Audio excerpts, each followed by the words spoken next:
नमस्कार, मैं हूं आपके साथ अभिषेक शांडिल्य। आज बात करेंगे लिथियम की और लिथियम पर बढ़ते चीन के प्रभाव की। चीन का दुनिया के लिथियम बाजार पर कब्जा है और आज के समय में पूरी दुनिया में इलेक्ट्रिक कारों और सेमीकंडक्टर्स का बोलबाला है, जिसमें लिथियम का बड़े पैमाने पर प्रयोग होता है। और यही कारण है कि चीन दुनिया भर के लिथियम बाजार पर कब्जा करने के लिए अपनी विस्तारवादी नीति को अपना रहा है। वैसे यह स्वाभाविक है, क्योंकि चीन को यह मालूम है कि जिन देशों के पास पेट्रोल डीजल है उन्होंने खूब पैसा बनाया, और अब विश्व की नई ऊर्जा का केंद्र इलेक्ट्रिक है। और ऐसे में जिसके पास लिथियम है वो पैसों से हिट रहने वाला है। माना जाता है कि चीन के पास दुनिया के लिथियम बाजार का कुल 8% ही हिस्सा है, पर चीन दुनिया में लिथियम का सबसे बड़ा आयातक, रिफाइनर और उपभोक्ता भी है। ऐसे में वो 70% लिथियम कंपाउंड की खरीदारी करता है और दुनिया के करीब 70% लिथियम उत्पादन की सप्लाई करता है।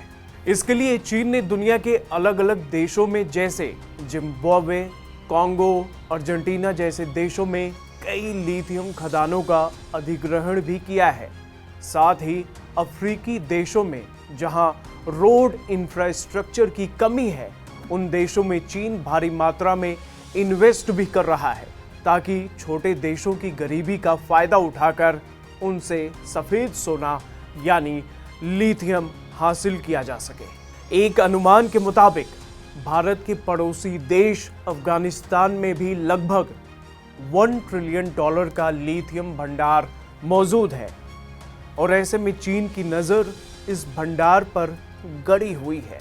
और इसके लिए चीन अफगानिस्तान में भी बड़े पैमाने पर निवेश करना चाहता है। पर अफगानिस्तान में भारत की भूमिका भी महत्वपूर्ण हो जाती है, क्योंकि भारत पिछले कई वर्षों से अफगानिस्तान को आगे ले जाने के लिए निवेश करता आया है, और भारत के भारी भरकम निवेश ने अफगानिस्तान को आगे ले जाने में मदद भी की है। परिणाम स्वरूप इस वक्त अफगानिस्तान के 34 राज्यों में भारत के 500 से ज़्यादा प्रोजेक्ट संचालित भी हैं, जिसमें बिजली, पानी, बेहतर रोड कनेक्टिविटी, स्वास्थ्य, शिक्षा और कृषि क्षेत्र भी शामिल है।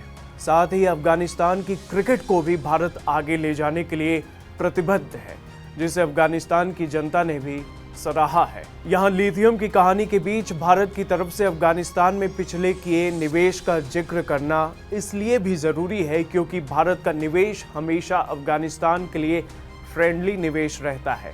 पर चीन जिस देश में भी निवेश करता है वो देश कर्ज के बड़े जाल में फंसता हुआ नजर आता है।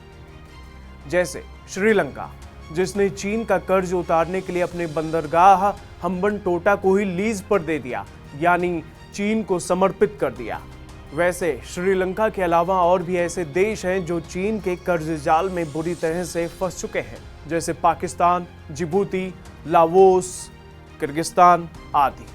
अब ऐसे में आने वाले वक्त में अफगानिस्तान अपनी खनिज संपदा यानी मिनरल वेल्थ को आगे ले जाने के लिए किससे मदद लेता है, ये देखना दिलचस्प रहेगा, क्योंकि सही देश का चुनाव करना ही उसे कर्ज जाल के भंवर से बचा पाएगा।